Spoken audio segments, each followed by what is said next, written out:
Iya, jadi mau meringankan dari pihak Niki ataupun pihak Reza Gladys tersendiri kayak gitu. Yang penting saya pasti akan mengatakan yang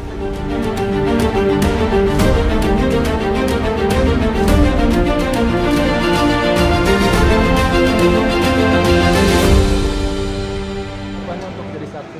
ya siap dong, kan karena dipanggil untuk sebagai saksi, akhirnya saya juga harus memberikan kesaksian dong. Kemarin nama dokter juga banyak disebut sebagai dalang. Bukan hanya nama saya terus yang disebutkan dari awal permasalahan ini kan nama saya disebut. Ya, nama dokter juga disebut sebagai dalang. Dokter Nggak ada di di fakta persidangan mengatakan saya dalang, tidak ada. Saya mendengarkan nggak ada bilang dalang. Ada ya? Di dakwaan saya tanya ada. Tidak. Saksi Reza Gladys. Iya, tapi tidak ada kata-kata dalang. Katanya dokter yang menyarankan Reza Gladys untuk Nah, mendengarkanlah nanti dari fakta persidangan. Saya belum boleh mengatakan apapun bukti dan fakta persidangan sebelum di persidangan. Berarti dokter juga bocor yang menyuruh. Iya, kan memang benar. Ada nggak di situ saya bilang untuk bayar pakai uang? Ada nggak? Saya tanya ke kalian, ada nggak di situ?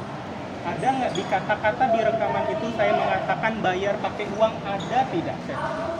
Terlepas dari masalah direkam atau tidak, itu kan hukum ya. Saya nggak mau substansi masuk ke hukum. Tapi kalau di rekaman itu, ada nggak saya nyuruh bayar pakai uang? Dan itu cuma pembicaraan saya dengan Dr. Reza Gladys, pembicaraan biasa. Gitu. Tapi terlepas mau ada rekaman atau tidak, itu substansi hukum yang saya tidak mau bahas. Kemarin juga banyak blundernya gitu.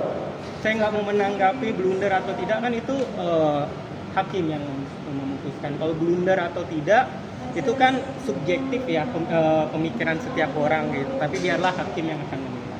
Dok, hari ini kan dokter sama dokter Samira harus jadi saksi kan? Saya nggak tahu siapa aja beneran, karena yang saya tahu suratnya itu sampai ke orang masing-masing. Saya dapatnya itu di hari Selasa sore. Oke. Keadilan dokter sendiri kan di sini kan bisa meringankan untuk Niki sendiri ya dok? Iya, jadi mau meringankan dari pihak Niki ataupun pihak Reza Gladys tersendiri kayak gitu. Yang penting saya pasti akan mengatakan yang sejujurnya dan yang sebenarnya. Dok, ini kan pertama kali atau beberapa kali sih untuk menjadi saksi di ruang sidang? Kalau di ruang sidang untuk pengalaman saya pribadi ya, ini yang kedua kali ya. Pertama sebelumnya saya juga pernah menjadi saksi persidangannya kasus Isa Zega ya di Kepanjen Malang. Nah, mungkin ada nervous atau enggak lah, kalau seandainya kan kita sebagai saksi ya, saya bukan terdakwa, jadi tidak ada beban. Karena kalau sebagai saksi, apa yang ditanya tinggal jawab gitu. Beda mungkin pressure-nya sebagai pelapor dan terlapor ya. Kalau sebagai saksi, apa yang ditanya tinggal jawab. Jadi nggak ada beban yang bagaimana. Karena tidak ada masalah hukum. Iya. Oke, terima kasih ya. Terima kasih, doain ya. Untuk fakta-fakta persidangan saya belum bisa kasih tahu dulu. Tapi kalau nanti setelah persidangan kalian kan bisa nanya. Kalau ini kan saya masih merahasiakan dulu untuk barang bukti. Tapi grogi dok ya? Apa? Grogi ya? Enggak lah, kayak gitu kan bisa kelihatan grogi dan enggaknya.